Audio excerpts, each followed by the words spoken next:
Just first off, Malky, it might be difficult, but as we near the end of the season, can you sum up just how the season's been for you and how you reflect on it? I think it's been a I think it's been an eventful season. It's been very difficult with the pandemic for every team, but I think the group of players at Rangers have really coped well with it. I think they've gave 100% throughout the course of this season, and I think it's been a real learning curve for us. First year professional for a lot of the girls, with the expectation levels that go with being at Rangers Football Club.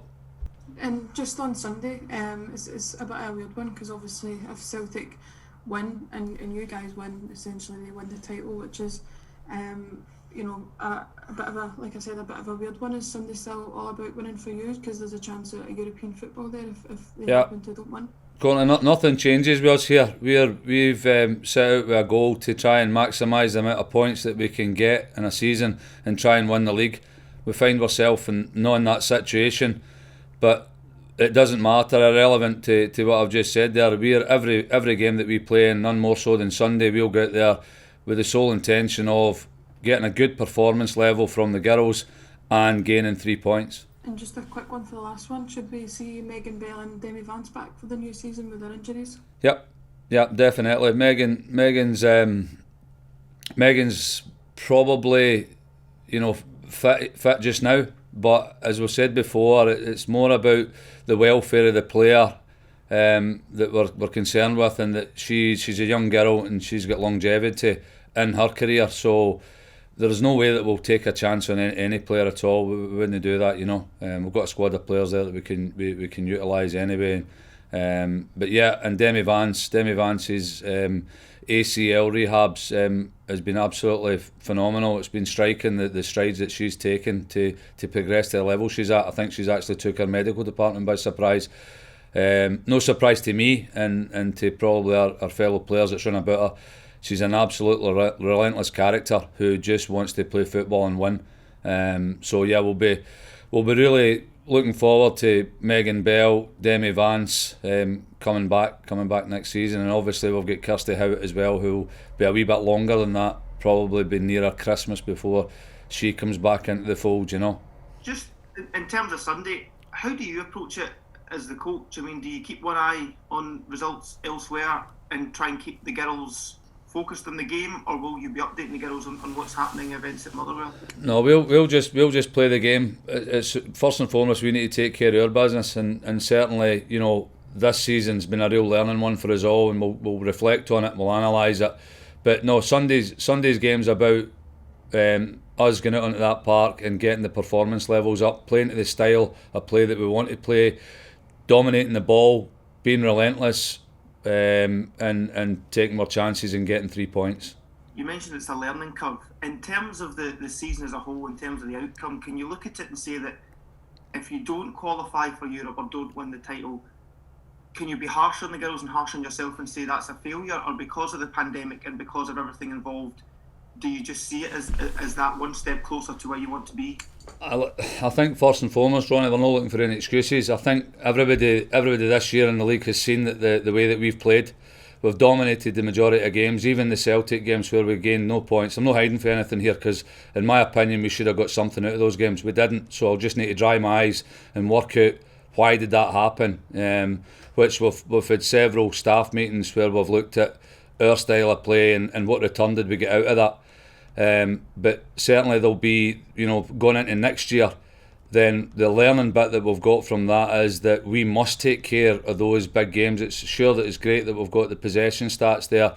We dictate the play, we control the game, but at the end of the day, did we gain the 3 points? No. So that's something that's on me and the coaching staff. I think the players as well have bore a great responsibility in the games. There's been a lot of honest conversations that we've had with players, and I've got to really commend the players. They've been fantastic that they've faced up to that kind of admittance of I could have done this, I could have done that a bit better. You must see this as an opportunity. You mentioned about taking your chances in the big games. Well, there's your chance away to the champions. If you take this, you're ending the season on the way you want to start the next, as a team that can take those big chances and turn the good football and the possession into something better, eh? Definitely, yeah, definitely. Couldn't agree with you more wholeheartedly. Definitely, I think this season, I think if you look at the games against City and Celtic, we did create chances and we never took them at key points in the game. And again, that's the learning for the team, for the staff. But I think it's we still, even after those chances, created more chances, and I think probably emotional control's a big aspect that we need to contend with. And not just in terms of the heat of the game, but I think it's the expectation levels of everybody else round about that looks in on Rangers. And it's dealing with that kind of control of your own emotions individually, and then collectively, can we? And it's something we're working on. Can we collectively help each other to become more resilient and stronger and confident in our approach?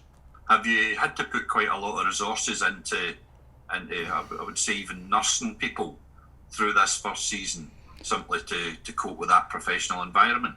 I think it's twofold, Mark, to be honest with you. I think with the pandemic, we had 2 stress fractures during the pandemic, and we don't have a lot of data on women's football like we do in men's.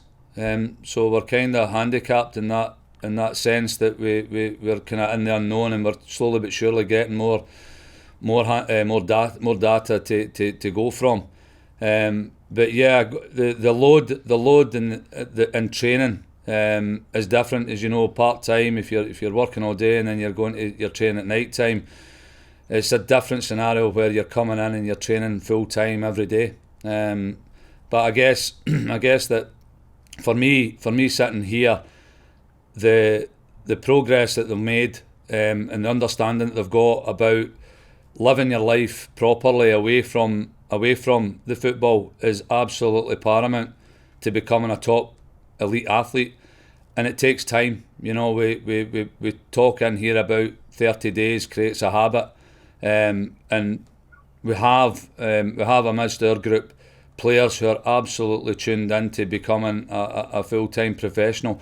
And I think year after year, your body becomes more resilient and tougher to deal with that, but not just your body, but your mind also. So we speak at Rangers with great processes here at this club. We talk about body, ball, mind and game, and we try to join all those elements up into one training session.